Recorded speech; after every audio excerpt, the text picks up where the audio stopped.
Okay then start करते हैं। Good evening. चलो थोड़ी कल से बेटर लाइटिंग लग रही है और थोड़े और लाइटिंग लगने के बाद और बेटर हो जाएगा। अभी थोड़ा सा मैं बहुत ज़्यादा दिख नहीं रहा हूँ, ठीक है। सो हम लोग कल किए थे अनबायस्डनेस, कंसिस्टेंसी, एफिशिएंसी, यही ना। इसमें कोई डाउट किसी को है तो बताओ। आपने अगर प्रॉब्लम प्रैक्टिस की, देखो क्वेश्चंस करने पड़ेंगे, सिर्फ थ्योरी काफ़ी नहीं है एग्जाम निकालने के लिए, ठीक है ना। थ्योरी हर एग्जाम के लिए सेम है, लेकिन प्रॉब्लम्स आपको प्रैक्टिस करना होगा डिफरेंट टाइप का, ताकि आप अच्छा कर सको, ठीक है। तो जैसे मैंने बुक्स कुछ ऑब्वियसली अच्छे अच्छे बुक्स हैं, प्रसन्ना साहू की बुक है, गुप्ता कपूर वाली बुक है, इन सब में प्रॉब्लम है। रायत की भी देख सकते हो, रायत की में थ्योरेटिकल प्रॉब्लम्स है, कैसेला बर्गर भी है। सो ये सब बुक्स और भी मार्केट में अच्छी अच्छी बुक्स हैं जो इन्फ्रेंस की है या जहाँ पे ये चैप्टर्स हैं। तो आप प्रॉब्लम प्रैक्टिस रोज करो। जैसे मैंने कल 3 टॉपिक करा दिए, तो आप गूगल पे ही सर्च कर लो। जैसे मैंने आज देखा बहुत सारे मैंने क्वेश्चंस आप देखे होंगे ड्राइव में, मैंने बहुत सारे वो अपलोड किए फाइल्स। वो क्या है, डिफरेंट यूनिवर्सिटीज़ में जो पढ़ाते हैं लोग, एमएससी में, पीएचडी में या बीएससी लेवल पे जो यूनिवर्सिटीज़ हैं, वो लोग असाइनमेंट अपलोड करते हैं, प्रोफेसर लोग अपने वेबसाइट पे अपलोड करते हैं। वो मैंने डाउनलोड करके आपको दे दिया कि आप चाहो तो वो भी ट्राई कर सकते हो, ठीक है ना। वो लोग भी जो प्रोफेसर क्वेश्चन बनाते हैं एंट्रेंस के लिए, वो भी ऐसे ही बनाते हैं, खुद से बना के ये इस तरह क्वेश्चन थोड़ा फ्रेम करते हैं। लेकिन ऐसा क्या ही होगा जो कॉन्सेप्ट से बाहर होगा, कर तो हम सकते हैं ना सॉल्व, ये चीज़ है। तो अगर किसी ने प्रॉब्लम सॉल्व किया है, कुछ डाउट्स आपके हैं तो आप पूछ सकते हो, नहीं तो मैं आगे कंटिन्यू करूंगा। तो आप लोग बताओ क्या करें।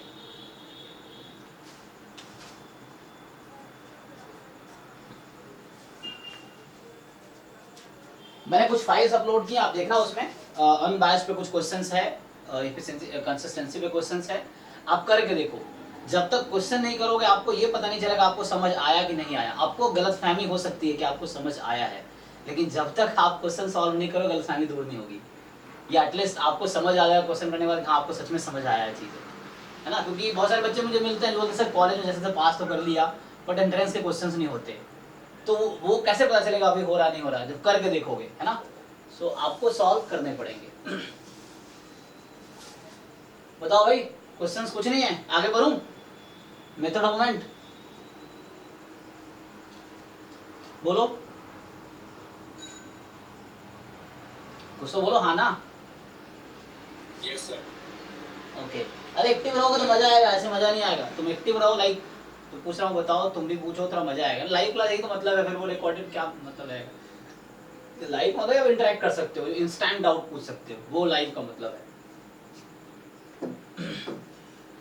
चलो, सो ये हमारा जो हम फॉलो कर रहे हैं उसके हिसाब से ये लेक्चर 24 होगा, ठीक है। सो लेक्चर 24 है। I hope it is clear, आपको दिख रहा होगा। तो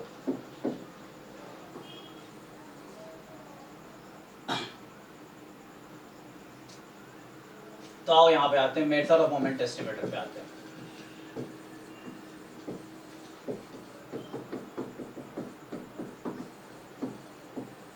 ठीक, मेथड ऑफ मोमेंट एस्टिमेटर।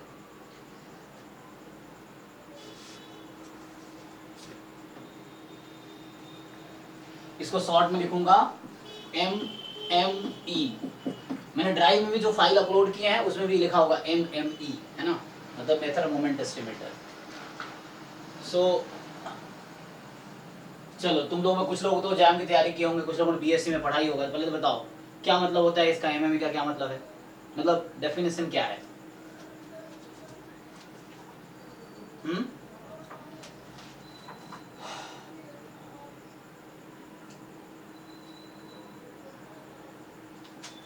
कोई बताओ ना, ट्राई करो, गलत बताओ, इंटरेक्ट करो, तभी लाइव क्लास है। किसी को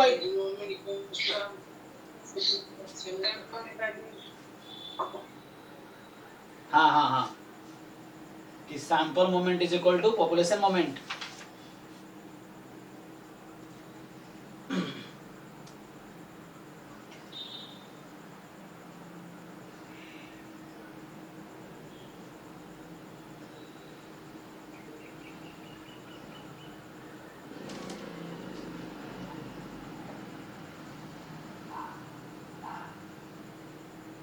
ठीक है, देखो सो एक्चुअली क्या होता है, जैसे कोई आपके पास पॉपुलेशन है, आपने रैंडम सैंपल लिया, मान लो x1 x2 x3 xn एक रैंडम सैंपल है। अब उसमें कोई रैंडम सैंपल किसी पॉपुलेशन से लिया, उस पॉपुलेशन में क्या होगा, कुछ पैरामीटर्स होंगे। सो उसमें क्या होगा, कुछ पैरामीटर्स होंगे अननोन, जिसको आपको एस्टिमेट करना है ना। तो एस्टिमेट कैसे करोगे, जो ऑब्जर्व्ड वैल्यूज है रैंडम सैंपल की उससे, ठीक है ना। मतलब देखो मेरे पास पैरामीटर उस पॉपुलेशन में अननोन है, मुझे उसकी वैल्यू निकालनी है। सो हम रैंडम सैंपल हमने कलेक्ट किया n, जैसे मैं अगर लिखूँ कि मान लो ऐसा है, लेट x1 क्या हो गया, x1 x2 x3 dot dot dot xn be a random sample, ठीक है, B a random sample from population with PDF, ऐसा लिखा होगा fx थीटा। सो fx थीटा का मतलब ये कि पीडीएफ में कहीं कहीं थीटा है ना, इस तरह से। तो इस थीटा एक अननोन क्वांटिटी है, मुझे इसको करना है एस्टिमेट, ठीक है ना। इस थीटा को क्या करना है, एस्टिमेट करना है मुझे। तो इस थीटा को एस्टिमेट करना है, तो उसके कई सारे मेथड्स हैं, डिफरेंट मेथड्स हैं एस्टिमेटर फाइंड करने के। उनमें से एक मेथड है मेथड ऑफ मोमेंट एस्टिमेटर, दूसरा मैक्सिमम लाइक्लीहुड एस्टिमेटर है। सो डिफरेंट तरीके सजेस्ट किए गए हैं एस्टिमेट निकालने के, ठीक है ना। तो एक मेथड ये है, इसमें क्या होता है कि आप क्या करते हो, सिंपली आपको थीटा की वैल्यू चाहिए, तो उसके लिए किसके टर्म्स में, x1 x2 x3 xn के टर्म्स में थीटा की वैल्यू चाहिए आपको। तो सिंपली है ना, to get, so we need to find value of theta in terms of x1 x2 xn, ठीक है। मुझे क्या चाहिए कि थीटा की वैल्यू चाहिए x1 x2 xn के टर्म्स में।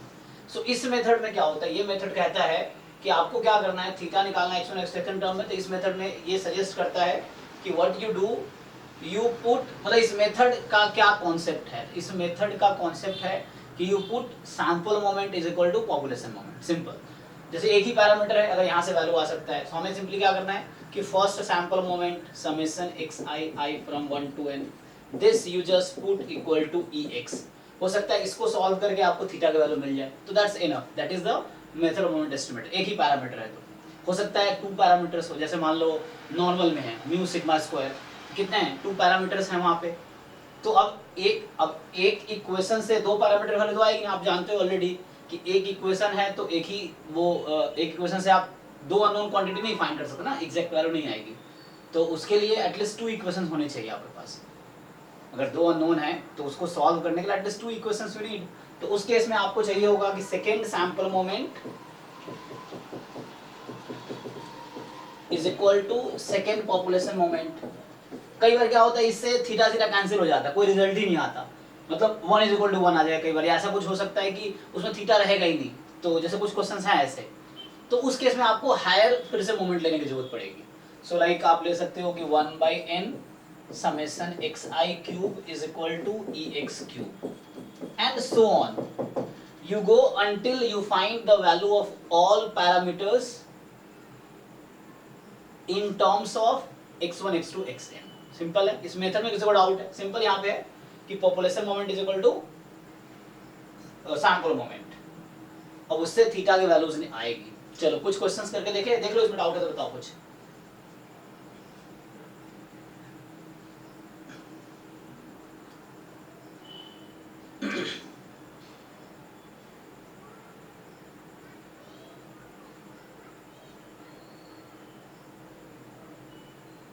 ओके जी,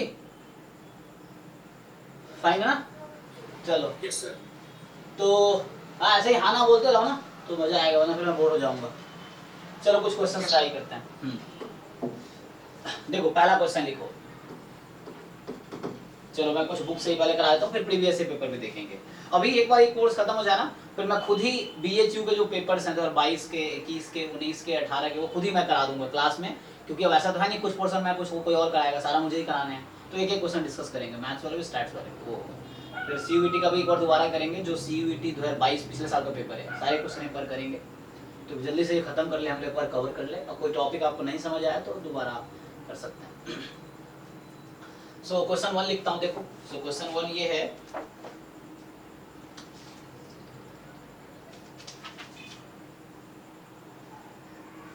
चलो जैसे मैं सिंगल पैरामीटर के लिए स्टार्ट करता हूँ। So let x1 x2 x3 b xn be और रैंडम सैंपल। रैंडम सैंपल क्या है? आईआईडी रैंडम वेरिएबल्स है। रैंडम सैंपल क्या है? जस्ट आईआईडी रैंडम वेरिएबल्स है। पूरा बोर्ड विजिबल है ना? सो आईआईडी रैंडम वेरिएबल्स है। तो कहाँ से, मान लो एक पॉइसन से ले लेते हैं, चलो पॉइसन थीटा, ठीक। तो they are random sample from Poisson theta. तो आपको बताना है method of moment estimator of theta. So method of moment estimator of theta. आप क्विकली फाइंड करो, खुद से फाइंड करके बताओ। ये तो बहुत इजी सा क्वेश्चन हो गया। Let x1 x2 xn be a random sample from normal mu sigma square। अब आपको बताना है कि फाइंड, दोनों अननोन है यहाँ पे, mu sigma square both are unknown. मैं लिख देता हूँ या ऑलरेडी लिखा रहेगा। तो आपको बताना है method of moment estimator of mu and sigma square both, ये फाइंड करना है। सो ये क्वेश्चन है फाइंड, ठीक है ना? यहाँ पे लिखो फाइंड। आपको बताना है क्वेश्चन नंबर 3। इजी, आप करते जाओ, नोटबुक आप करते जाओ, आपको आता है ना, इट्स वेरी इजी। डेफिनेशन समझ गया, प्रैक्टिकल। उसमें कुछ आंसर एक बार पूछूंगा मैच करने के लिए।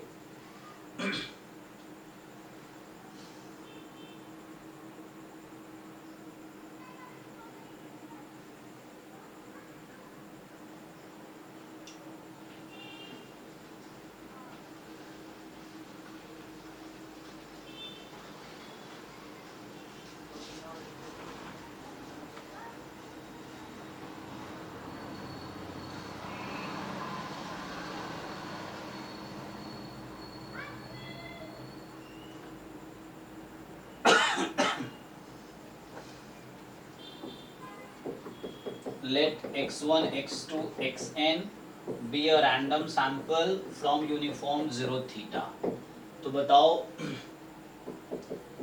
find method of moment estimator of theta।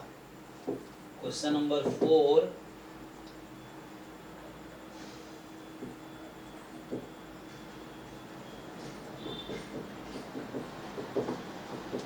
xn r IID जब भी लिख रहा हूं मतलब रैंडम सैंपल है, ठीक है? रैंडम सैंपल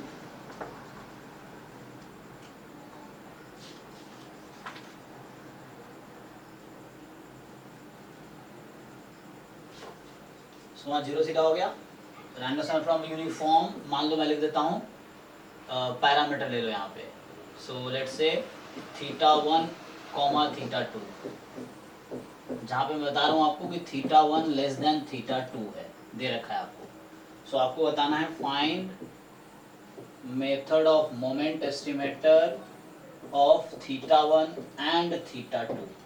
चलो क्विकली आप लोग आंसर बताओ, कर ही लिया होंगे सब लोगों ने।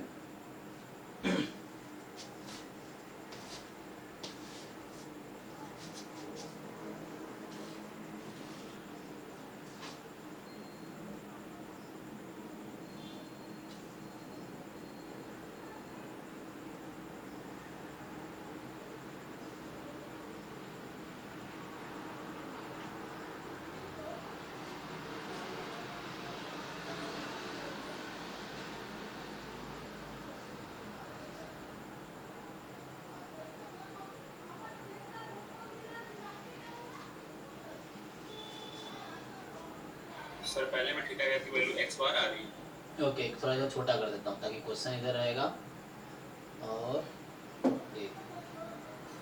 क्वेश्चन इधर दिख पाएगा ना क्वेश्चन।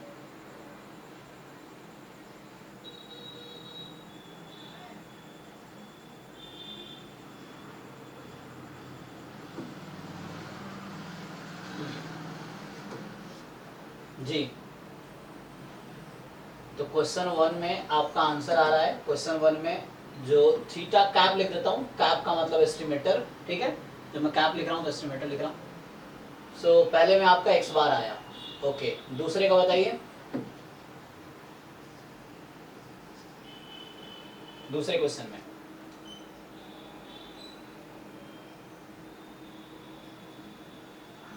सब म्यू का तो एक्स बार ही आएगा। म्यू कैप एक्स बार ही आया, यस। सिग्मा स्क्वायर का कैप क्या आएगा? 1 upon n I is upon xi minus x bar का और होल ये स्क्वायर। हाँ, सो ये एस स्क्वायर तो नहीं है ना, so this thing, okay. Question number 3 का,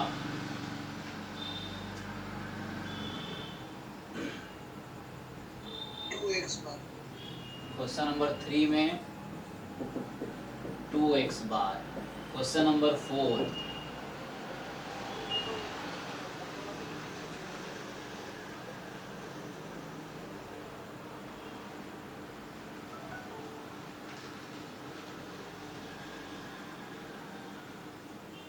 अब यहाँ 5 भी लिख सकता हूँ मैं क्वेश्चन, तो 5 होगा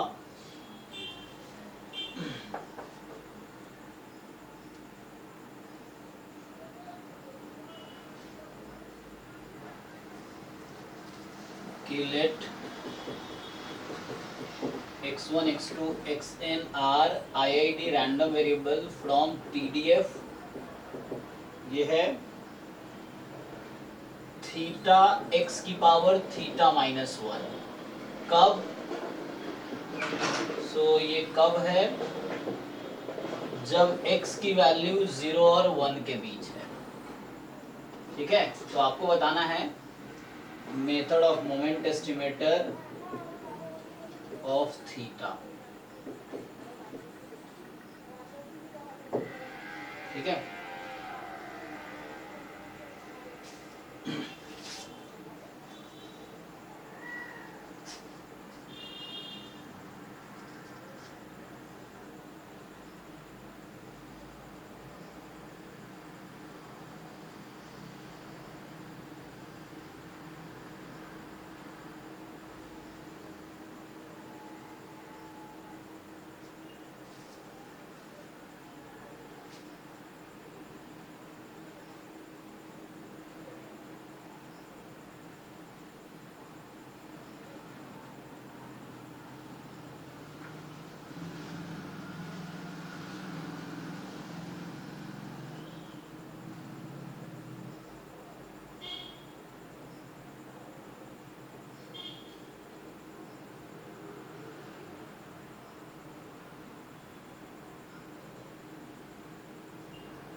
जब आंसर है बताना, फोर्थ और फिफ्थ का आंसर बताओ, ठीक है ना।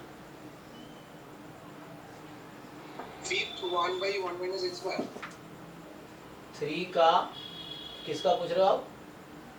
फिफ्थ फिफ्थ का, ओके। सो फिफ्थ का आपका आ रहा है 1 by 1 minus x bar, okay. Fourth में बताओ, फोर्थ में 2 है ना।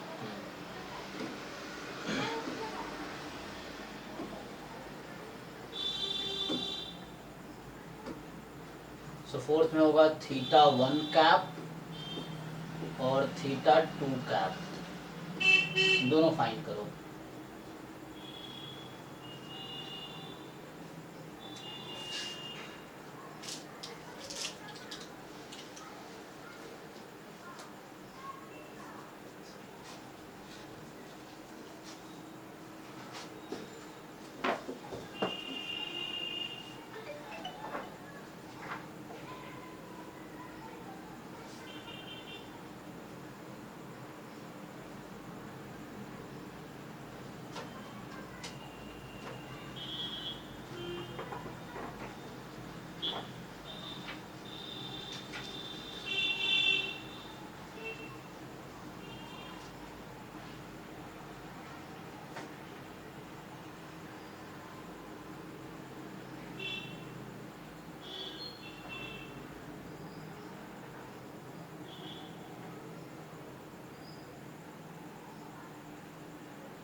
x bar by 1 minus x bar.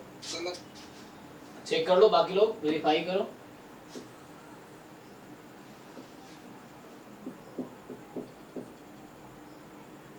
One minus x बार पहले ही लिखा था क्या? x bar by 1 minus x bar. अच्छा, x bar by one minus x bar. Okay. Fourth था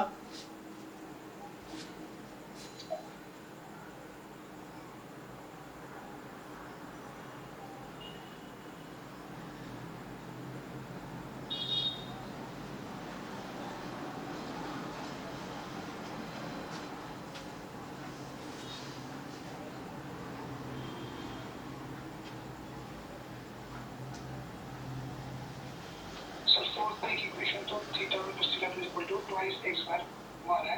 Second equation क्या भी थोड़ा. अच्छा, कैलकुलेशन थोड़े बहुत डिफिकल्ट हो रहा होगा. Yes sir. चलो मैं फोर्थ कर देता हूँ, बाकी तो आपने कर ही लिया है. फोर्थ मैं ट्राई करता हूँ. तो यहाँ पर ध्यान रखना है थीटा वन छोटा थीटा टू, क्योंकि इंटरवल है ना, कि इंटरवल एक है थीटा वन थीटा टू का. तो ऑब्वियसली इंटरवल का जो पहला एंड पॉइंट है लेफ्ट एंड पॉइंट छोटा होगा राइट एंड पॉइंट से. तो चलो इसको मैं करता हूँ, हालांकि आप लोग कर ही लोगे फिर भी. सो जो फोर्थ क्वेश्चन था उसमें मेरे पास है, मुझे पता है कि मीन होगा theta one plus theta two upon two. ये हो गया population moment, first population moment, और ये है इक्वल एक्स बार के. और ई एक्स स्क्वायर कितना आता है? ये तो 1/n summation x i square हो जाएगा.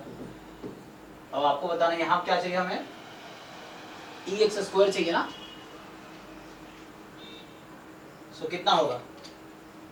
Theta 1 minus theta 2 square upon 12.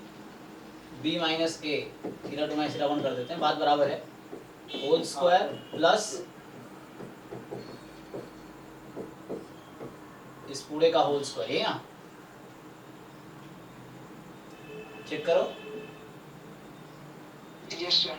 हाँ, अब आपके पास टू इक्वेशंस टू अननोन्स हैं. तो यहाँ से theta two minus theta one का whole square upon 12 is equal to, अभी आ जाएगा 1/n summation x i square i from 1 to n. और ये इसकी वैल्यू तो पता ही है मुझे, theta one plus theta two upon two. तो ये वैल्यू तो वहाँ से पता है एक्स बार है, तो ये माइनस में एक्स बार का स्क्वायर, अभी तो ये है. अब थोड़ा इसको सिंप्लीफाई, इसको क्या लिख सकता हूँ मैं सिंप्लीफाई करके?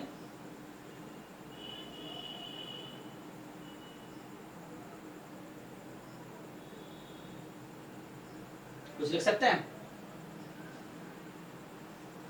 अब आपके पास टू इक्वेशंस हैं, टू अननोन्स हैं, है ना. जैसे ये फर्स्ट इक्वेशन हुई और ये मान लो सेकेंड इक्वेशन, अभी थोड़ा और सिंप्लीफाई करेंगे तो यहाँ से तुम ऐसा करो, इसको क्रॉस मल्टीप्लाई करो.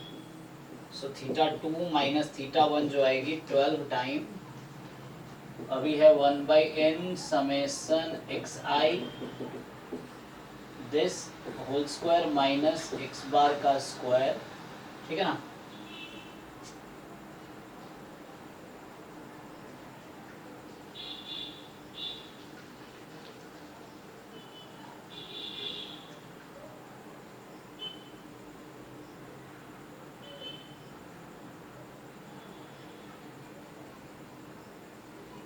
इसको बताओ, इसको सिंप्लीफाई करके हम क्या लिख सकते हैं? क्वेश्चन ये है.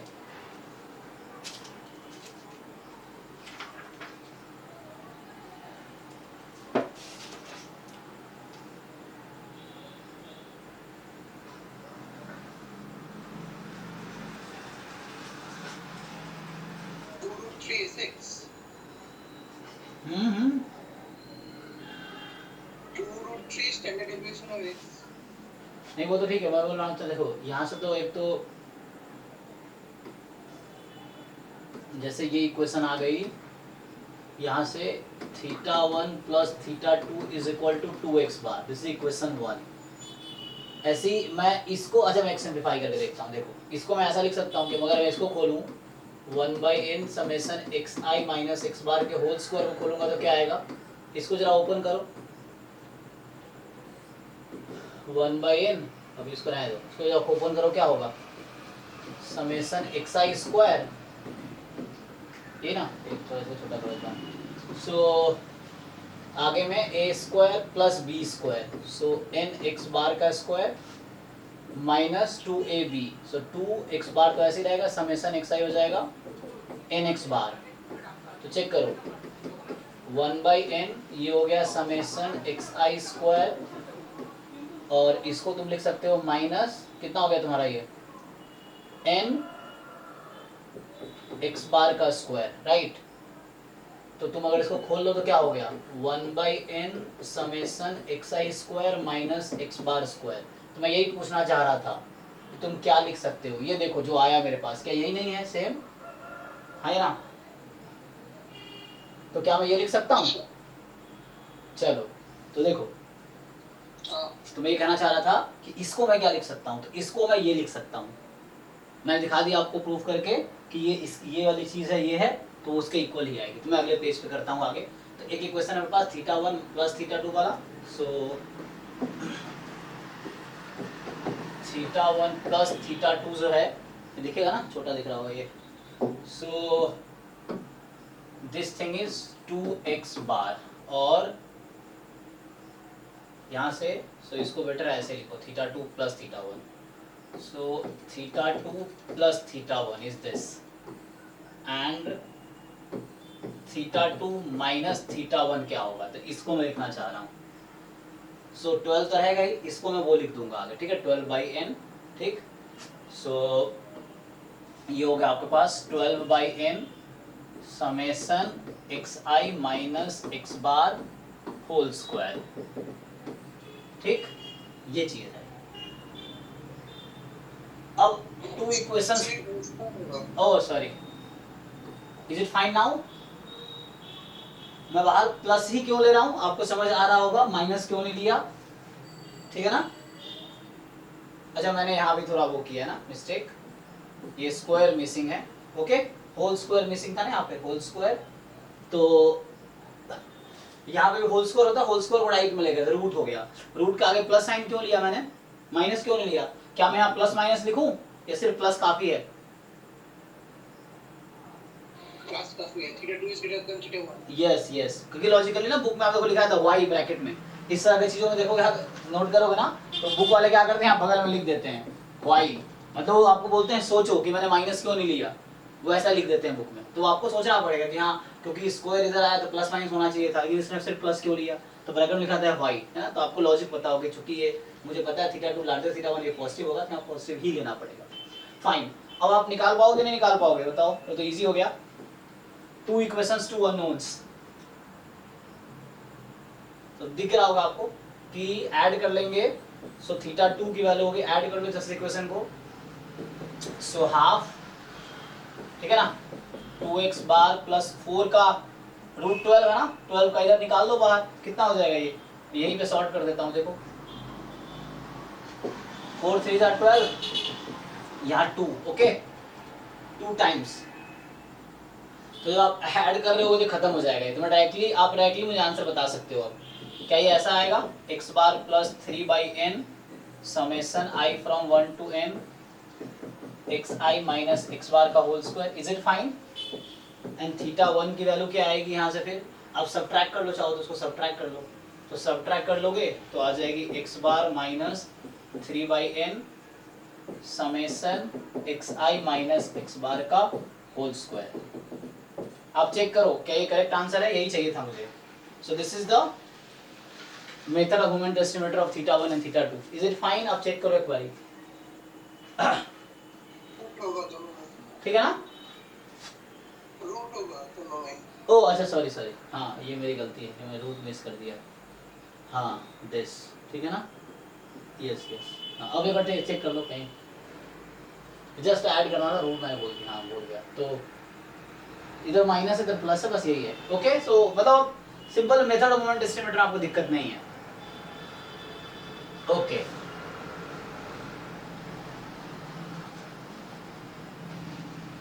अब आपसे अगर क्वेश्चन पूछा जाए, आप याद करो weak law of large number कराए थे ना। So weak law of large number क्या कहता है, weak law of large number क्या कहता है, बताओ।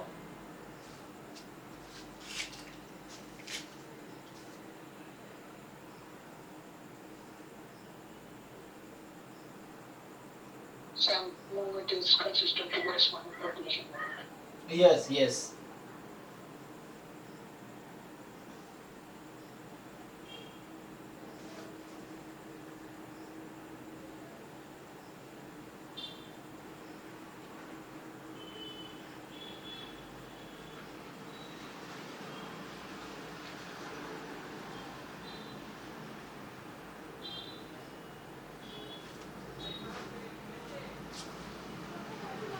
तो आपको पता है, मैं अगर आपसे पूछूं क्या आप कुछ ऐसा कह सकते हैं, हमने को आपने भी बताया जैसे कि जो सैंपल मोमेंट है that is the consistent estimator of population moment, ये कहता है weak law of large number कि जो सैंपल मोमेंट है that converges in probability to population moment. तो मैं रिपीट कर देता हूँ यहाँ पे, जो थ्योरम था हमारे पास weak law of large number का, वो ये कहती है कि जो 1/n समेशन xi है, मैं थोड़ा पूरा नहीं लिख रहा हूँ, वहाँ ये होता है कि x1 x2 xn are random sample with finite mean and finite variance. Finite variance है तो मीन फाइनाइट होगा ही, तो इसलिए फाइनाइट वेरिएंस सिर्फ लिखा रहता है। तो फाइनाइट वेरिएंस है, so this quantity converges in probability to ex, then this quantity converges in probability to ex square, यही ना। एंड सिमिलरली मान लो आगे भी तुम बढ़ा सकते हो इसको, सो 1/n समेशन xi की power r i from 1 to n converges in probability to e of x की पावर r। तो ये कहता है कि सिंपल जो सैंपल मोमेंट है converges in probability to population moment, ये weak law of large number. और आपने मेथड मोमेंट एस्टिमेटर में क्या किया, दोनों को इक्वेट कर दिया। यहाँ कन्वर्जेंस में ये था कि limit n tends to infinity this minus this का mod less than epsilon is 1, जबकि आपने दोनों में क्या किया, इक्वली पुट कर दिया। तो जब दोनों इक्वल पुट कर दिया तो डिफरेंस तो वैसे 0 आ जाएगी नॉर्मली। तो क्वेश्चन मेरा ये है कि क्या आप ऐसा बोल सकते हैं कि जो मेथड ऑफ मोमेंट एस्टिमेटर है that will always be a consistent estimator, yes और नो?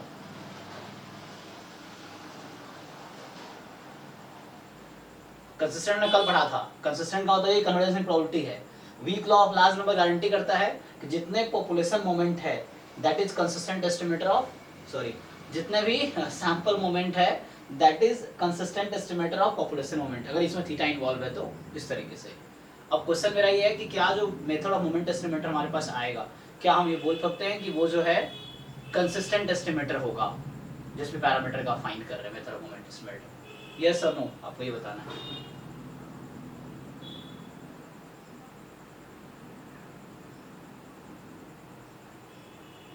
डिसाइड करो, बताओ। मतलब अगर तुम्हें एक स्टैंड लेना हो यस या नो में, क्या लोगे तुम? लॉजिकली तुम्हें सोचना पड़ेगा कि हम क्या डिसाइड करें कि जो मेथड ऑफ मोमेंट एस्टिमेटर है वो कंसिस्टेंट होगा या नहीं होगा, मुझे डिसाइड करना है लॉजिकली। तो आप सोच के देखो।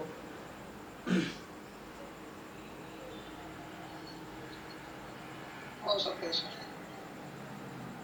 सिर्फ एक लोगों ने बताया, answer is yes. So method of moment estimator is always a consistent estimator for that parameter, ये थ्योरम ही है एक्चुअली। तो रिजल्ट ये है, एक तो weak law of large number बताता है, ये weak law of large number हमें हेल्प करता है कंसिस्टेंट एस्टिमेटर फाइंड करने में। तो ये कहता है जितने भी सैंपल मोमेंट्स हैं that is consistent estimator of population moment. अब हमने इसी को इक्वेट कर दिया मेथड मोमेंट में। अब उससे हम क्या कर रहे हैं, थीटा की वैल्यू निकाल रहे हैं। जो थीटा की वैल्यू आ रही है x1 x2 xn के टर्म्स में, तो वो एस्टिमेटर है उसका। अब वो जो एस्टिमेटर है वो हमेशा कन्वर्ज करेगी इन प्रोबेबिलिटी टू थीटा। तो मतलब कि वो जो एस्टिमेटर हमारे पास आ रहा है मेथड ऑफ मोमेंट एस्टिमेटर है that is always consistent estimator of theta. So result ये है। अब ये सब क्वेश्चन में ये सब हेल्प करेगा, अगर आपको याद है मेथड ऑफ मोमेंट एस्टिमेटर क्या है तो क्विकली एग्जाम में डिसाइड कर पाओगे आप।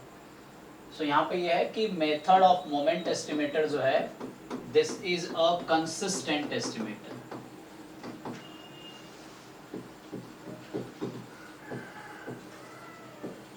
ऑफ जो भी पैरामीटर है अननोन पॉपुलेशन।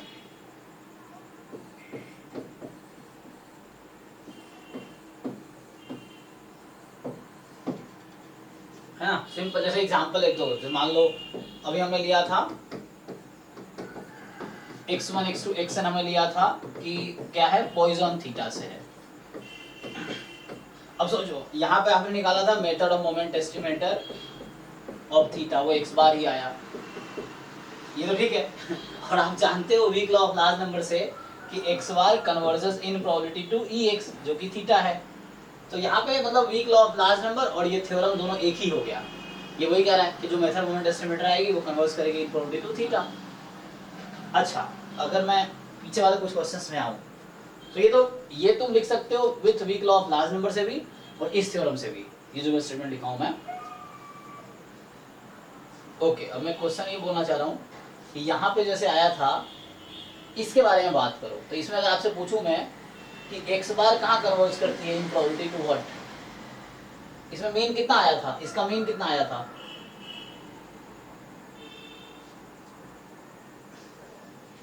जिसने फाइंड किया बताओ। Theta by theta plus 1। Theta by theta plus 1। Okay, जरा इसको एक्सपेरिमेंट करके देखते हैं। सो उस क्वेश्चन में क्या था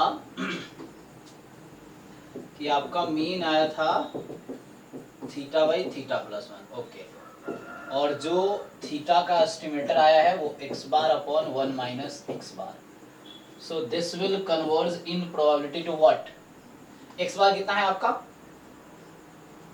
नहीं आई मीन x बार कहाँ कन्वर्ज करेगी इन प्रोबेबिलिटी, मैं ये बोलना चाह रहा हूँ, सिर्फ x bar. Only x bar will converge to where? यही ना ex वीक लॉ। हाँ, theta by theta plus 1 upon 1 minus theta by theta plus 1। अब ये सॉल्व करके देखो क्या ये थीटा नहीं आता है?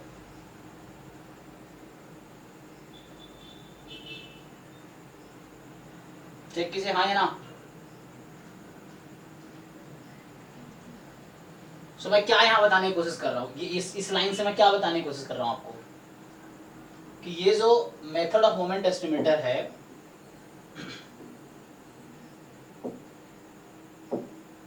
कि ये थीटा कैप क्या है? Method of moment estimator of theta है। ये जो आपने निकाला था वो पॉपुलेशन था आपके पास ये वाला कि थीटा x की power theta plus 1 where x between 0 and 1। तो ठीक, तो अब आपके पास जो method of moment estimator theta का है वो ये था। और मैं ये दिखाना चाह रहा हूँ, इस थ्योरम को वेरीफाई कर रहा हूँ। इस एग्जांपल से हमारे पास ये पॉपुलेशन था, दिस वाज द पॉपुलेशन। अब मैं जस्ट इस वाले थ्योरम को वेरीफाई कर रहा हूँ यहाँ पे कि x बार मुझे पता है weak law of large number से converge to here, 1 minus x bar will converge to here, weak law of large या थ्योरम है, कन्वर्जेंस इन प्रोबेबिलिटी की प्रॉपर्टी है। सो उससे सॉल्व किया, थीटा आ गया। तो मैंने ये दिखा दिया कि जो मेथड ऑफ मोमेंट एस्टिमेटर है that converges to the parameter जिसका वो मेथड ऑफ मोमेंट एस्टिमेटर है। Is it fine? ये समझ आ रहा पॉइंट जो मैं कहना चाह रहा हूँ, इस थ्योरम को वेरीफाई कर रहा हूँ। ओके है?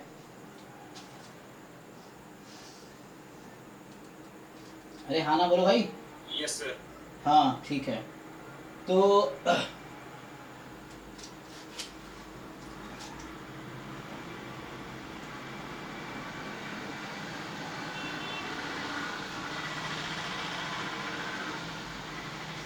अच्छा, चूंकि एक क्वेश्चन रह गया, स्टैंडर्ड क्वेश्चन है, अगर मैं आपसे पूछूं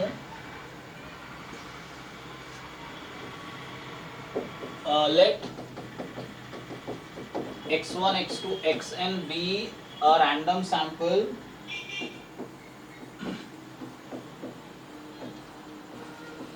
from normal mu comma sigma square, तो बताओ method of moment estimator of mu and method of moment estimator of sigma square, दोनों बताओ मुझे क्या आएगा। बहुत स्टैंडर्ड डिस्ट्रीब्यूशन है, तो ट्राई करो। ये अभी के लिए इस कॉन्सेप्ट पे लास्ट क्वेश्चन है, फिर हम एमएलई स्टार्ट करेंगे, मैक्सिमम लाइक्लीहुड एस्टिमेटर। सो आप इसका आंसर बताओ मुझे।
इसमें आपसे एग्जाम में ये भी पूछा जा सकता है कि मतलब सिग्मा स्क्वायर का पूछ लिया मैंने, वैसे ही method of moment estimator of just sigma, ठीक है ना, तीनों में से।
सर म्यू का एक्स बार सिग्मा स्क्वायर का 1 by n summation x square minus x bar एक मिनट, स्क्वायर म्यू का एस्टिमेटर आ गया x बार, सिग्मा स्क्वायर का एस्टिमेटर आ गया 1 by n summation x square हाँ, minus x bar square. Bracket कहाँ लगाऊं, यहाँ या नहीं लगाना है, मतलब ये एक साथ है, मतलब नहीं ब्रैकेट है सर। कहाँ पे ब्रैकेट लगाऊं, ये sir whole square x i minus x bar का होल स्क्वायर। ओके ओके, यहाँ ब्रैकेट मतलब, हाँ तो ये वही कन्वर्ट हो जाएगा ना। अच्छा, एक्चुअली यही वाली चीज ये हो जाती है ना जो मैंने अभी बताए थे। अगर आप ये कहना चाह रहे हो तो is it fine? Yes sir. हाँ, क्योंकि ये इक्वली है एक्चुअली, प्रूव भी किया हमने अभी। और फिर सिग्मा के लिए उसका स्क्वायर रूट। यस यस, सो अब बाकी लोगों को चेक करना है क्या ये सही बता रहे हैं कि गलत बता रहे हैं। तो 1/n summation xi minus x bar whole square i from 1 to n।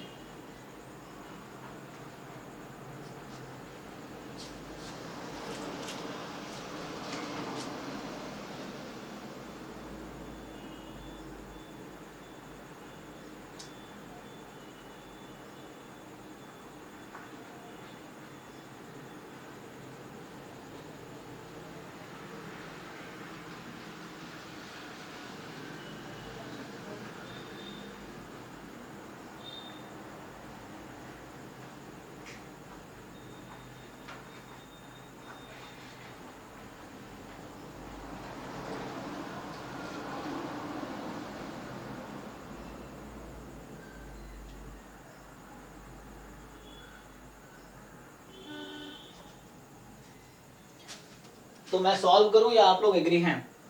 किसी को डाउट है इसमें? आंसर तो सही है तो वैसे ही होगा जैसे पहले कर रहे थे।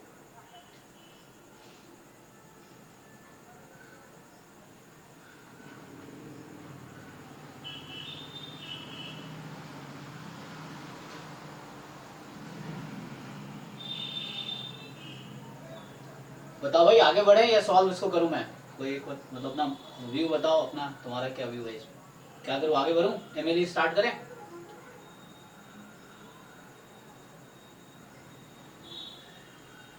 कुछ और अगर क्वेश्चन ट्राई करने हो तो हम गेट के क्वेश्चंस देख सकते हैं।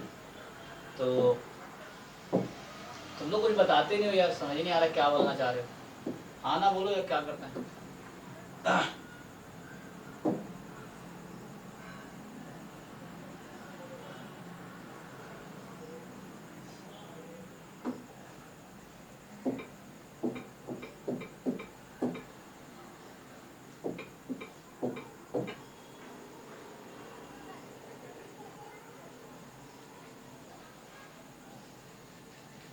चलो ट्राई करो, यही क्वेश्चन ट्राई करो अभी के लिए। अब मुझे इसका आंसर बताओ आप लोग। क्वेश्चन आई होप क्लियर है।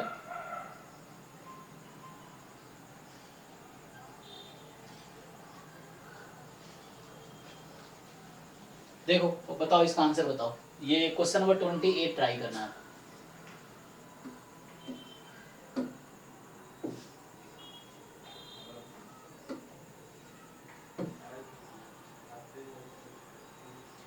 ठीक है, क्विकली आंसर बताइए 28 का।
हम्म, कौन सा ऑप्शन है?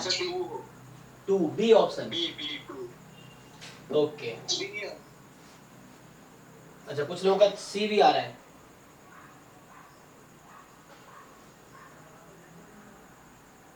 अब क्या मान के चलूं मैं, बी या सी?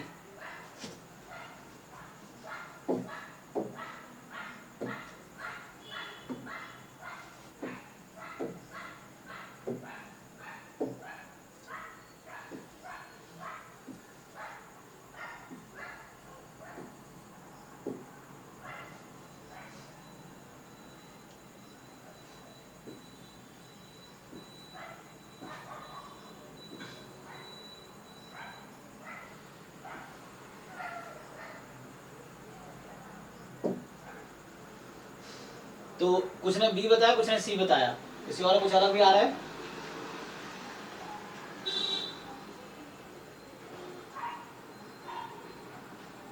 सर x3 का वैल्यू क्या है? -2 और किसमें क्या बोलना चाह रहे, x3 या -1? -1।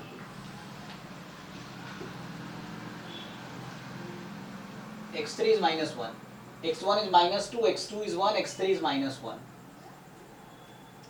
अब यहाँ ऑब्जर्व्ड वैल्यूज पता है मुझे।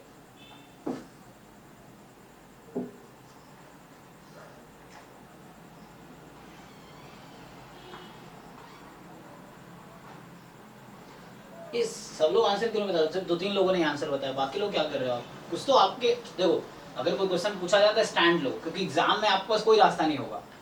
एग्जाम में आप आंसर चूज करोगे या छोड़ के आगे बढ़ोगे।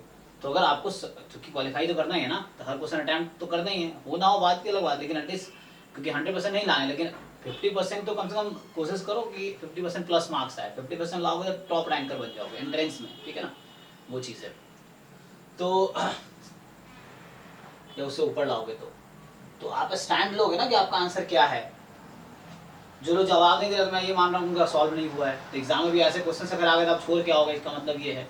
या अगर आप सॉल्व करोगे तो कोई तो स्टैंड लोगे आप कि मेरा ऑप्शन ए मैं चूज करके आऊँगा। एग्जाम में इस तरह क्वेश्चन आएगा, एग्जाम में ही मैं बैठा हूँ मान लो, तो आप कुछ तो स्टैंड लोगे कि लाइक मैं ये ऑप्शन चुनूंगा जो आपके लॉजिक से, आपके हिसाब से जो करेक्ट आंसर हो। जैसे एक ने बी बताया, एक ने सी बताया, तो बाकी लोग बताओ भाई क्या है, एटलीस्ट एक स्टैंड लो।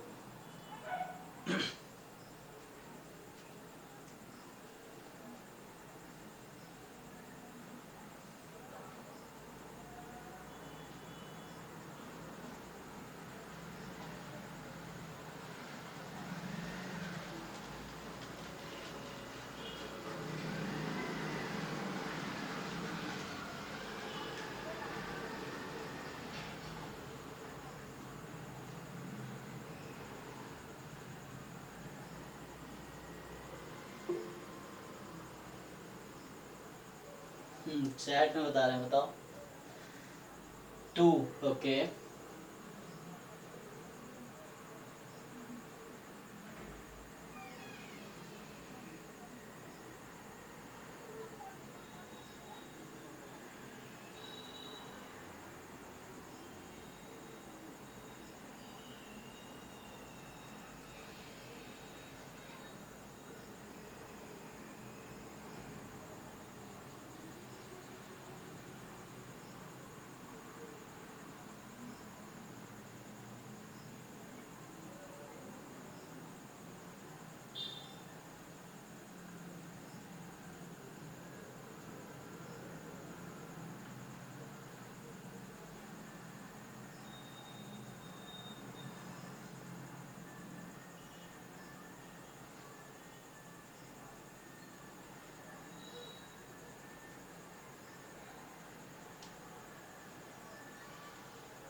मैं सॉल्व करूं और वेट करना ठीक नहीं लगता, ठीक है आइए करते हैं।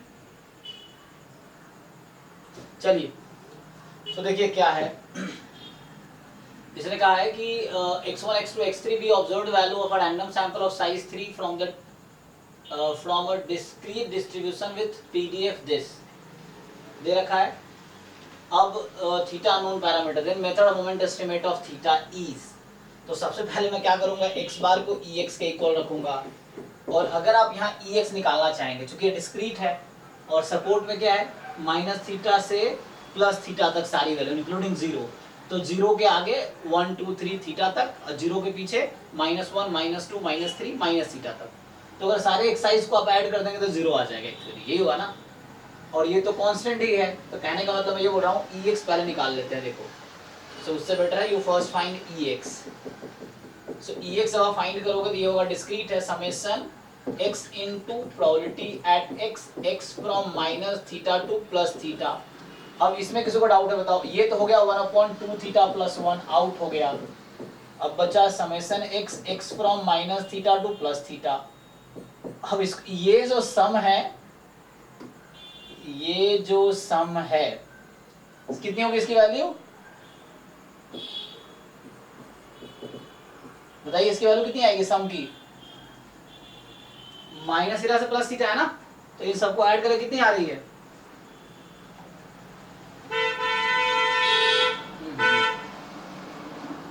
अरे बोलो भाई, तुम सब सो गए क्या? 0 हाँ 0, तो बोलो तो समझ आएगा मुझे। 0 हो गया। अब देखो हम लोग क्या करते हैं मेथड मोमेंट एस्टिमेटर में कि x bar is equal to ex करते हैं, और यहाँ तो 0 हो गया, तो x बार बराबर 0 हो गया। तो यहाँ से कोई पैरामीटर तो एक ही है यहाँ पे थीटा, लेकिन फर्स्ट मोमेंट से कोई कंक्लूजन नहीं निकला, तो मुझे सेकेंड मोमेंट पे जाना पड़ेगा। तो सेकेंड मोमेंट के लिए मुझे ex स्क्वायर निकालना पड़ेगा। अब जब EX स्क्वायर फाइंड करने हैं तो हमें तरीका पता है, सेम डेफिनेशन। जी कितना आ रहा है? 2 ही आ रहा है। अच्छा 2, बी ऑप्शन ही आ रहा है आपका ना, ओके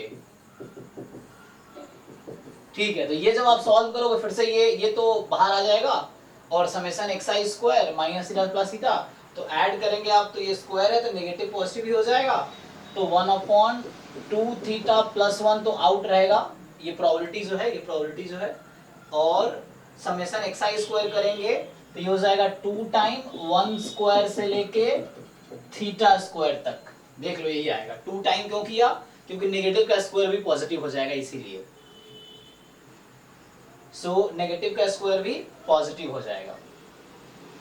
तो फाइनली ये किसके इक्वल आएगा, सो फाइनली आपके पास ये आया 2/2 थीटा प्लस 1 तो है ही, और ए स्क्वायर 1 स्क्वायर से थीटा स्क्वायर तक हम जानते हैं थीटा इंटू थीटा प्लस 1 कितना होता है, n into n plus 1, 2n plus 1 by 6, इस तरीके से। सो 2 थीटा प्लस 1 यहाँ से कैंसिल तो बचा, और ये 2 से ये 3 कैंसिल, तो फाइनली हमारा आया EX square theta into theta plus 1 by 3, check कर लो, theta into theta plus 1 by 3, और इसको आप किसके इक्वल रखोगे, क्योंकि मेथड ऑफ मोमेंट एस्टिमेटर निकालने हैं मुझे, तो ये हो जाएगा 1/n summation x i square. ठीक, अब ठीक है, बोर्ड पूरा दिखता है ना, हाँ, सो हो गया। अब यहाँ से ये ऑब्जर्व वैल्यू मुझे इसको, ये तो मेरा आया पॉपुलेशन मोमेंट, ये दोनों, अब ये सैंपल मोमेंट, इसकी मुझे वैल्यू दे रखी है क्वेश्चन में, यहाँ पे -2 1 -1, सो 1/3 इनको 3 रख दिया, -2 1 -1, चेक कर लेना आप लोग, तो ये फाइनली आ गया 4 1 5 1 6 6/3 2, तो किसकी वैल्यू 2 आई, इसकी, theta into theta plus 1/3 cross multiply करो 6, सो यहाँ से थीटा इंटू 6 हो गया, तो कितना 2 इंटू 3 6, तो थीटा की वैल्यू 2 ही आएगी। सो जो एस्टिमेट है वो 2 आया, तो आंसर इज 2। किसी को अभी भी डाउट है तो आप पूछिए, तो इस क्वेश्चन का आंसर है 2। ठीक, अरे हाँ ना बोलो भाई, ठीक या नहीं ठीक, हाँ या ना, हाँ ओके। तो अभी हमने क्या किया, एक क्वेश्चन किया, ये जैम का ही होगा आई थिंक, जैम या गेट का, तो चलो, मतलब क्वेश्चन तो क्वेश्चन होता है, एग्जाम में आया नहीं, आप हो सकता है एग्जाम आपके एग्जाम में आ जाए, तो ये क्वेश्चन तो क्वेश्चन है, चाहे किसी भी एग्जाम का आया, तो मेन प्रैक्टिस आपको क्वेश्चंस बहुत करने पड़ेंगे।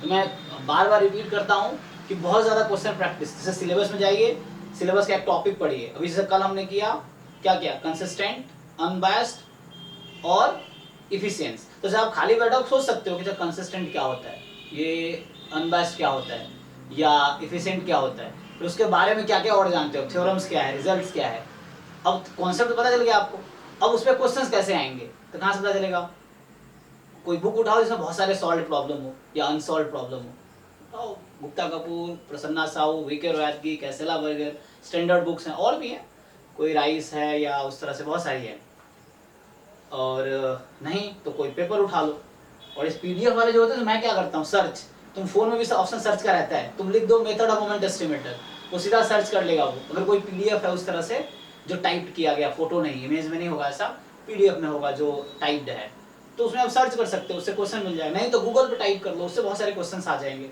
जस्ट उस कॉन्सेप्ट को रिफ्रेश करने के लिए कि आपको कॉन्सेप्ट समझ आया, क्या आप उस पर बेस्ड क्वेश्चन कर पा रहे हो, जैसे यही क्वेश्चन था, है ना, थोड़ा डिफरेंट, क्या हम कर पा रहे हैं, तो उस तरह से एक बार हो जाएगा, ओके, तो आप श्योर हो जाओगे, हाँ आपको समझ आ गया। फिर ऐसे एक एक टॉपिक के कॉन्सेप्ट्स रिकॉल करो, क्वेश्चन प्रैक्टिस करो, कॉन्सेप्ट क्वेश्चन, एंड में प्रीवियस पेपर आप खुद भी करो, मैं भी कराऊंगा, तो हो गई तैयारी। और चूंकि आप तैयारी कर रहे हो इसलिए आपके चांसेस ज्यादा है सिलेक्ट होने के, दैन वो लोग जो तैयारी नहीं कर रहे हैं, सिंपल है, और आप एफर्ट भी कर रहे हो तो और ज्यादा चांस है, एफर्ट नहीं करोगे तो चांस कम हो जाएंगे। सो एफर्ट करने का मतलब क्या, डिफरेंट टाइप के प्रॉब्लम प्रैक्टिस करना। मैंने ड्राइव में कुछ क्वेश्चंस अपलोड कर दिए, आप जाके देखो वहाँ पे, इस पे भी है, एक उस पे भी है, आप क्वेश्चंस उठाओ करो। ओके चलिए अब आते हैं अगले टॉपिक पे। अगला टॉपिक हमारा है maximum likelihood estimator. Maximum likelihood estimator, जिसको शॉर्ट में लिखेंगे MLE। अभी हम देख रहे थे MME, ठीक है, मेथड ऑफ मोमेंट एस्टिमेटर। अब देखेंगे MLE, मैक्सिमम लाइक्लीहुड एस्टिमेटर। तो मैक्सिमम लाइक्लीहुड एस्टिमेटर से पहले मुझे पता हो कि लाइक्लीहुड क्या होता है, तो मुझे पहले समझना है लाइक्लीहुड फंक्शन क्या है। सॉरी, सो लाइक्लीहुड फंक्शन क्या है, लाइक्लीहुड फंक्शन क्या है, ठीक, ये समझना है आपको कि what is likelihood function. Okay, तो बताइए आप लोगों में से लाइक्लीहुड फंक्शन क्या होगा। joint density function of n random variables. Yes, but difference क्या है जॉइंट में और अगर कोई पूछे कि जॉइंट जो पीडीएफ होता है आईआईडी रैंडम वेरिएबल का और जो लाइक्लीहुड फंक्शन, उन दोनों में डिफरेंस क्या है, ये सब इंटरव्यू के क्वेश्चंस हैं। हाँ, Joint PDF is function of random sample, but the likelihood function is a function of parameter. Exactly yes. So आपको ये समझना है कि दोनों है, मतलब मैथमेटिकली सेम लिख रहे हैं हम कि जॉइंट पीडीएफ है प्रोडक्ट ऑफ fxi's जब आईआईडी रैंडम वेरिएबल है, तो यहाँ भी ऐसे ही है।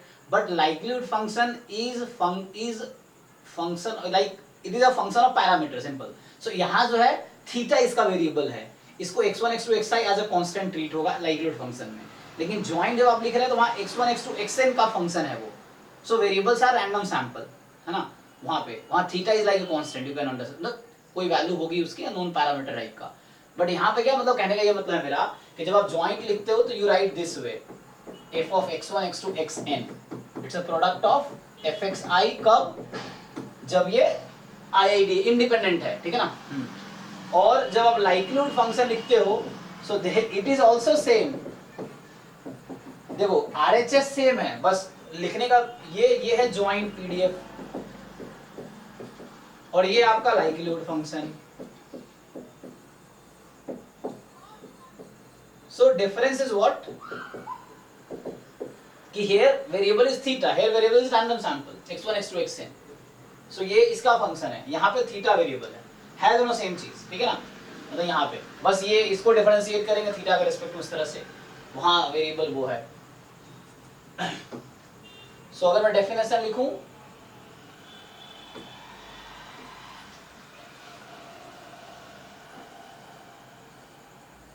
चलो ये आ जाएगा उसमें। सो मैं डेफिनेशन लिख देता हूँ। तो डेफिनेशन अगर बुक में देखें जो स्टैंडर्ड वर्ड यूज करते हैं कि एक रैंडम सैंपल है पॉपुलेशन से जहाँ थीटा है, ठीक है।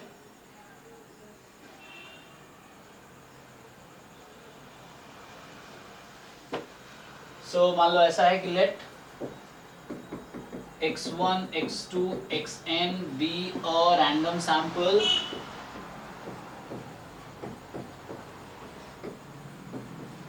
फ्रॉम कोई पॉपुलेशन है, मान लो इसका fx थीटा, तो थीटा यहाँ अननोन पैरामीटर है इसमें पीडीएफ में। सो जो लाइक्लीहुड फंक्शन है is function is L theta, ये थीटा का फंक्शन है, and this is nothing but the joint PDF, yes, product of fxi's I from 1 to n, fx1 into fx2 into fx3। So PDF common है, joint PDF ही है ये। So this is the likelihood. यहाँ difference मैंने लिख दिया, remark, ये मैं रिमार्क लिखना चाह रहा था। सो this is just a remark, ठीक है, नीचे मैं रिमार्क लिखना चाह रहा था। सो इस तरीके से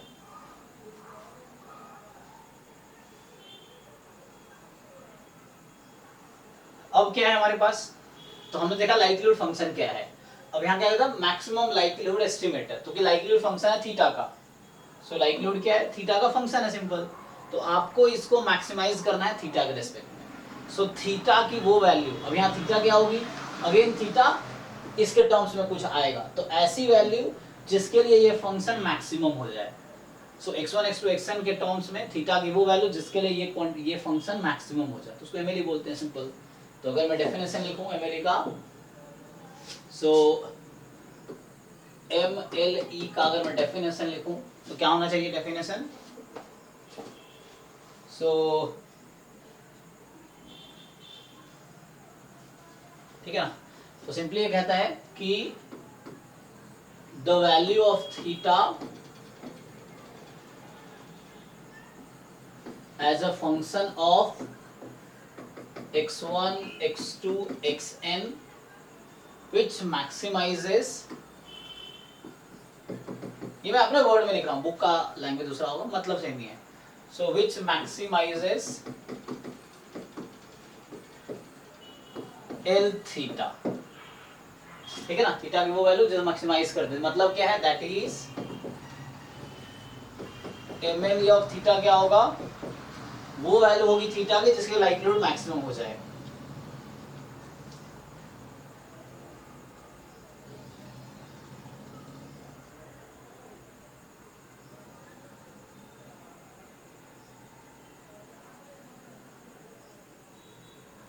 ये तो मैं ऐसे लिख सकता हूँ कि थीटा सच दैट, ये जो है एल थीटा जो कि product of F x I from 1 to n, this is maximum. मैं तो इस तरह कहना चाह रहा हूँ कि वो थीटा जिसके लिए ये मैक्सिमम हो जाए, और ये यूनिक नहीं होता, आप देख सकते हो कि मोर देन 1 ml भी आ सकता है ना, आगे आएगा।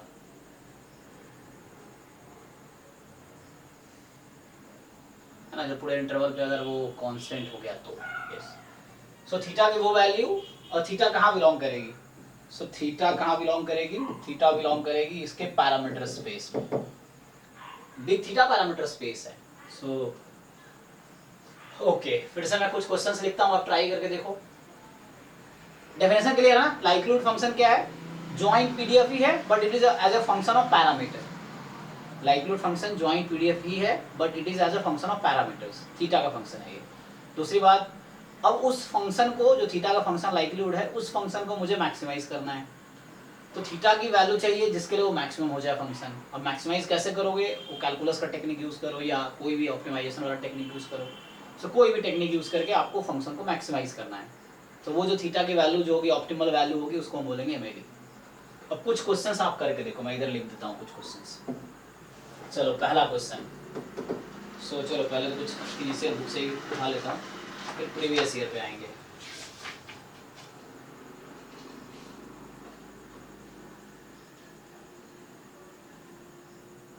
चलो जैसे है, मैं एक लिख देता हूँ कि let x1 x2 xn be a random sample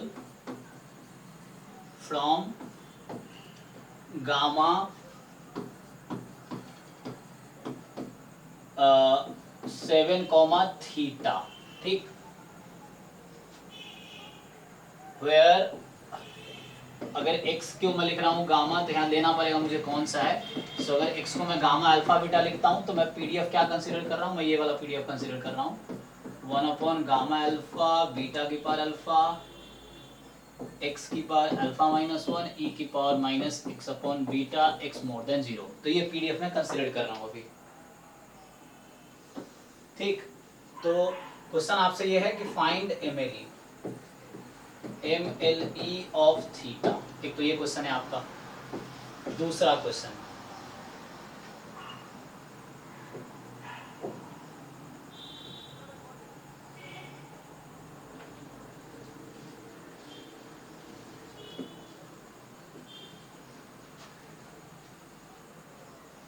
ठीक है। सो दूसरा क्वेश्चन है,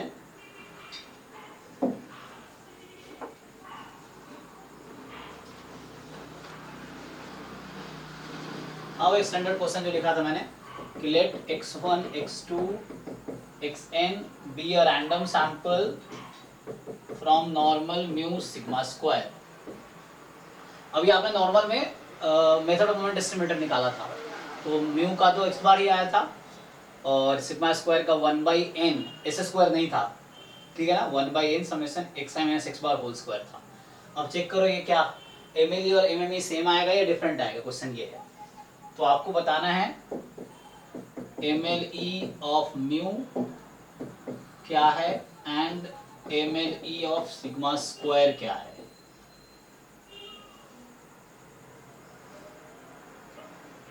ठीक, थर्ड क्वेश्चन है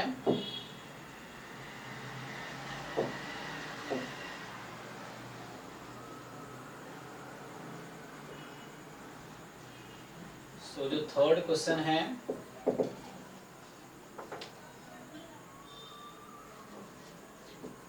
let x1 x2 xn they are IID uniform 0 theta, जो पहले भी लिखा था।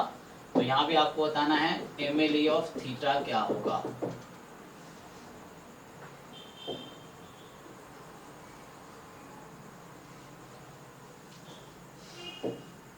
क्वेश्चन नंबर 4, आप ट्राई करते रहो, यू जस्ट ट्राई।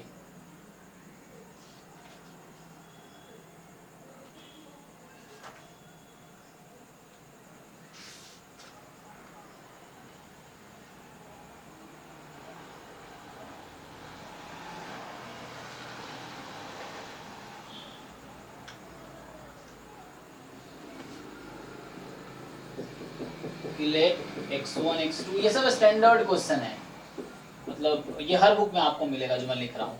मान लो यहाँ है θ1 comma θ2, again θ1 is less than θ2, तो आपसे फिर से वही पूछा जाएगा MLE ऑफ θ1 MLE ऑफ θ2। ठीक है, आप खुद से करके देखो क्या आपका आंसर आ रहा है, फिर मैं तो हूँ ही ना, क्योंकि ऐसे ही आप सीखोगे, कॉन्फिडेंस भी आएगा आपको कि मैं जो कर रहा हूँ फिर आप कर रहे हो सही है।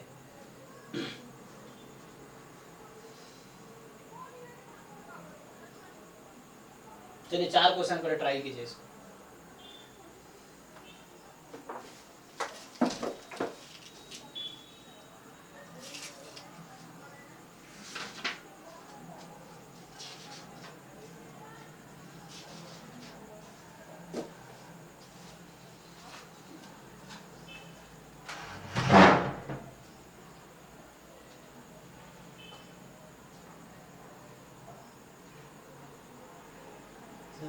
क्या खा लिया है?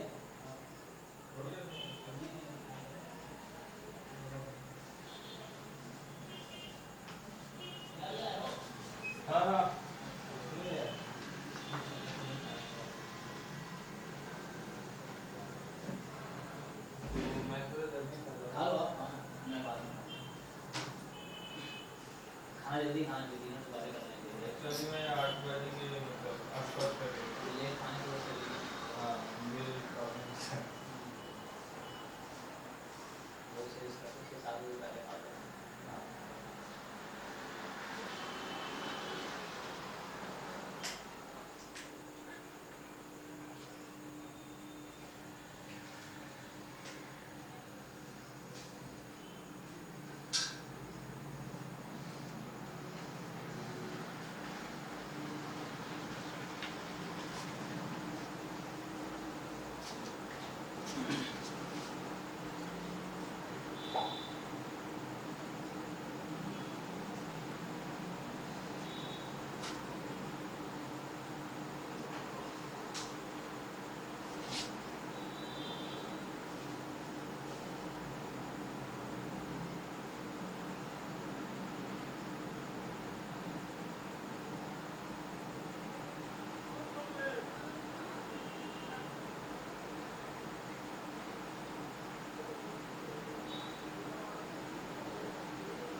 सर सेकंड वाले में x बार आ रहा है। अच्छा एक मिनट मैं आंसर लिखता हूँ, एक मिनट रुको पहले तो साजिद का मैं एक बार करो सॉल्व, मैं एक बार पूछता हूँ, मैं ये कर लूँ 1 2 3 4 करो पहले, फिर मैं पूछता हूँ।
एक मिनट, तब मैं पूछ लेता हूँ।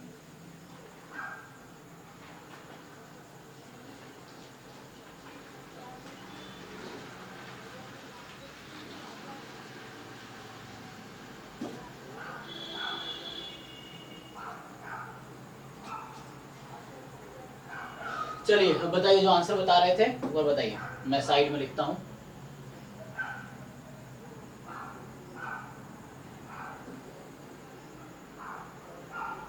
ठीक है ना, तो ये 4 क्वेश्चन थे, अब इसके आंसर लिख लेते हैं।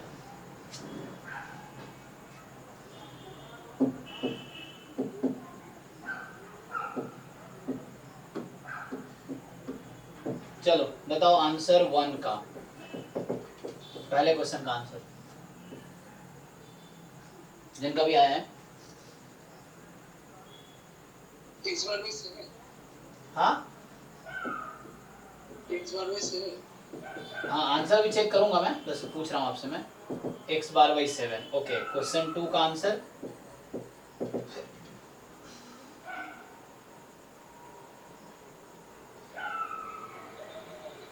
म्यू की value x bar sigma square की 1/n समेशन i से n xi माइनस म्यू का होल स्क्वायर। ओके, तो जो एमएमई आया था वही है, यही ना, यही तो मेथड मोमेंट भी आया था। Yes sir. हाँ, मेथड मोमेंट एस्टिमेटर भी यही आया था, और ये अनबायस्ड नहीं होता है ना, ध्यान नहीं रखना है कि एमए की ये है। ओके, तो ये 2 का ही आंसर ये भी हो गया।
ओके सर, 2 में ये आंसर हो गया, 1 2 का आंसर हो गया। 3 का आया किसी का? maximum x1 x2 एक मिनट, क्वेश्चन 3 का आंसर आया 3 क्या था? हाँ, कितना आया? xn। maximum हाँ, मतलब nth ऑर्डर स्टैटिस्टिक्स ना, maximum of x1 x2 xn, जिसको हम लोग nth ऑर्डर स्टैटिस्टिक्स भी बोलते हैं। ओके, 4th का आंसर आया किसी का?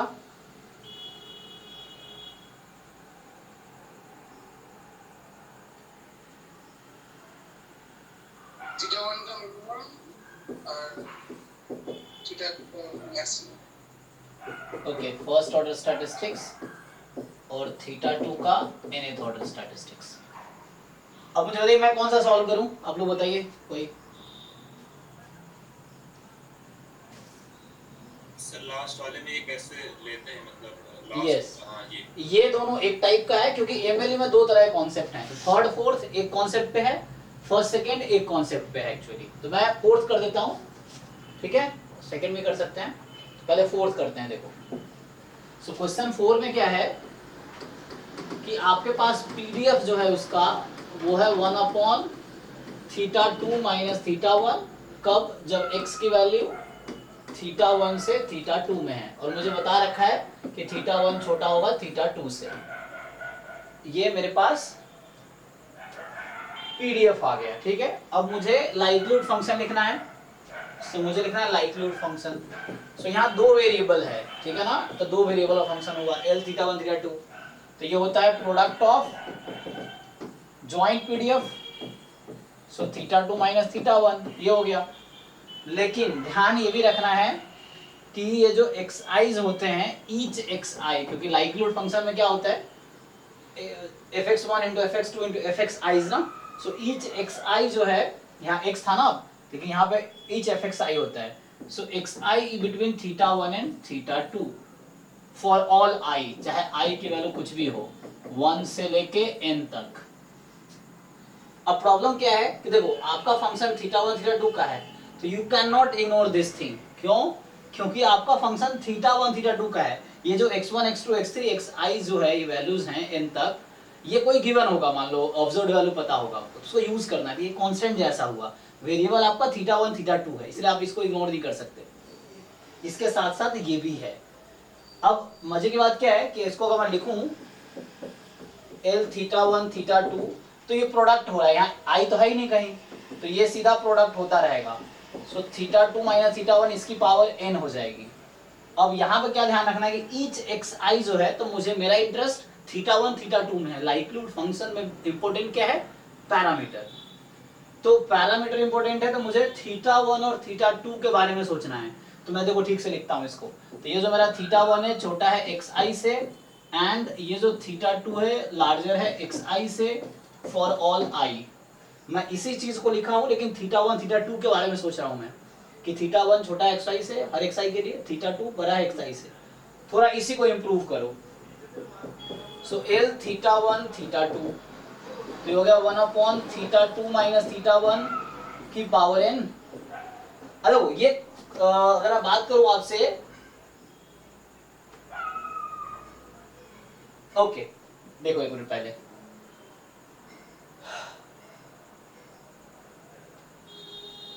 तो यहां से क्या होगा,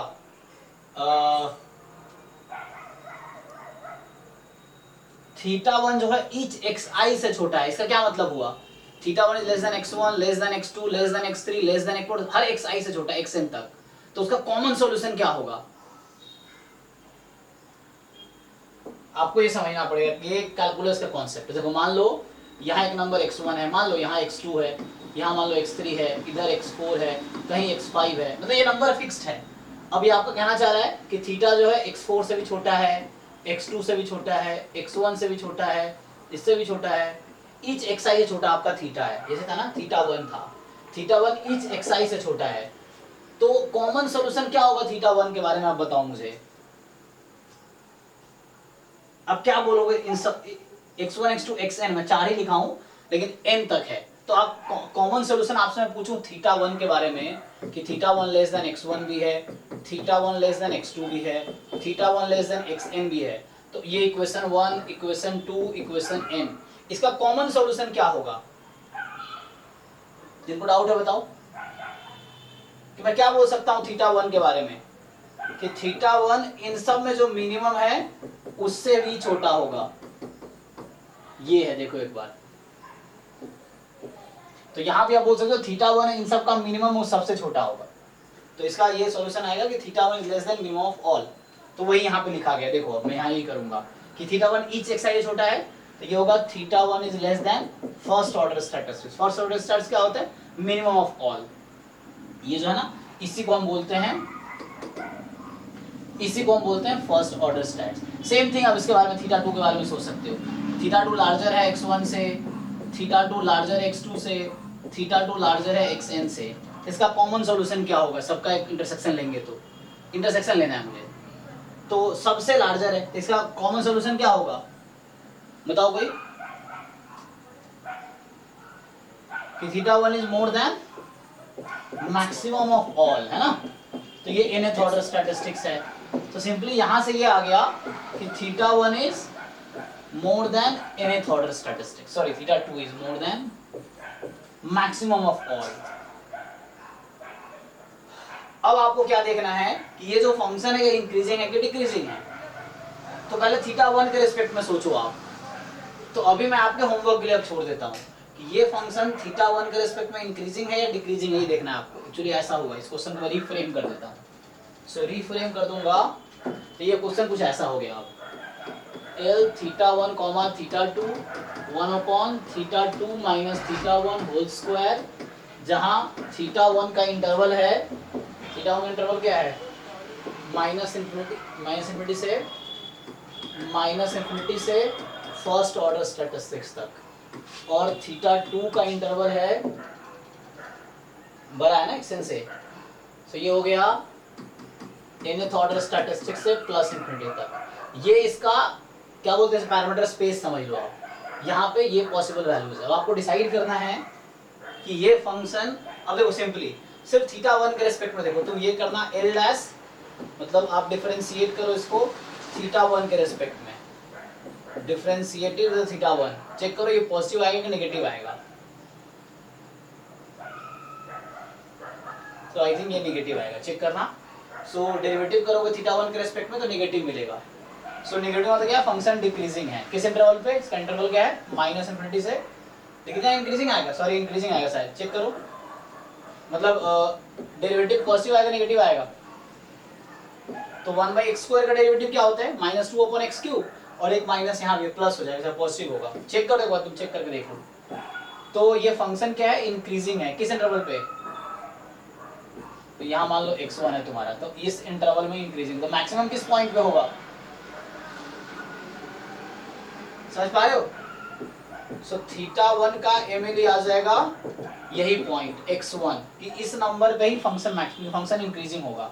सेम मैं बोलना चाहता हूँ कि del L upon del theta 2, ये यहाँ पे आपका आएगा नेगेटिव। चेक करके देखो नेगेटिव रहेगा, इसका मतलब ये फंक्शन क्या है, थीटा 2 के रेस्पेक्ट में क्या है, डिक्रीजिंग है। सो डिक्रीजिंग है, और थीटा 2 का इंटरवल क्या है, मान लो nth ऑर्डर स्टैट्स यहाँ पे, मतलब मैं रफली ड्रॉ कर रहा हूँ। सो इस तरीके से 2 प्लस इन्फिनिटी है। सो ये इसी पॉइंट पे मैक्सिमम है, तो यहाँ से ये आ जाएगा कि मैक्सिमम किस पॉइंट पे है। सो MLE of theta 2 is nth order stats. अभी मैं रफली जल्दी में बता दिया क्योंकि टाइम खत्म हो गया है। मैं इस क्वेश्चन को दोबारा नेक्स्ट क्लास में कराता हूँ, 8 to 9 में दूसरी क्लास है, टाइम निकल गया है। तो अभी आप ट्राई करना फिर से समझना। मैं समझना ये है कि थीटा के किस वैल्यू के लिए फंक्शन मैक्सिमम है। तो मैं ग्राफ बना के इसलिए समझा रहा हूँ कि आप देख सको कि ये इंक्रीजिंग है, तो लास्ट पॉइंट पे मैक्सिमम होगा। ये वाला थीटा 2 के रेस्पेक्ट में डिक्रीजिंग है, तो ये पहले पॉइंट पे ही मैक्सिमम हो जाएगा, क्योंकि जैसे बढ़ाओगे थीटा 2 वैल्यू घटती चली जाएगी। तो मुझे मैक्सिमम देखना है कि लाइक्लीहुड कब होगा, तो ये है हमारा MLE। तो वो वैल्यू, तो आप 4 क्वेश्चन लिखे थे मैंने। अब इसके प्रॉपर्टी में देखा, मैंने कहा कि हमने क्या देखा, मेथड ऑफ मोमेंट एस्टिमेटर क्या होता है, कंसिस्टेंट होता है, उस तरीके से MLE भी कंसिस्टेंट होता है। नेक्स्ट क्लास में दिखाऊंगा। और जैसे हमने अभी आज क्या किया, mainly method of moment estimator, maximum likelihood estimator. आपका काम ये है कि इस पे बेस्ड क्वेश्चंस प्रैक्टिस करके आओ। प्रसन्ना साहू वाली बुक से एग्जांपल एक्सरसाइज करके आओ, एक एग्जांपल एक एक्सरसाइज करो। गुप्ता वाली बुक से ट्राई कर सकते हो, मैंने जो ड्राइव में क्वेश्चन अपलोड किया वो कर सकते हो। प्रीवियस ईयर पेपर जैम या गेट का कर सकते हो आप, CUET का प्रीवियस ईयर कर सकते हो, BHU DOSU का कर सकते हो। बहुत सारे क्वेश्चन अवेलेबल है, ऑनलाइन सर्च कर लो, बट प्रैक्टिस करके आओ, डाउट लेके आओ, ठीक है। तो अभी के लिए इतना ही रखते हैं। थैंक यू, मिलता हूँ नेक्स्ट क्लास में कल 6 to 8, ठीक।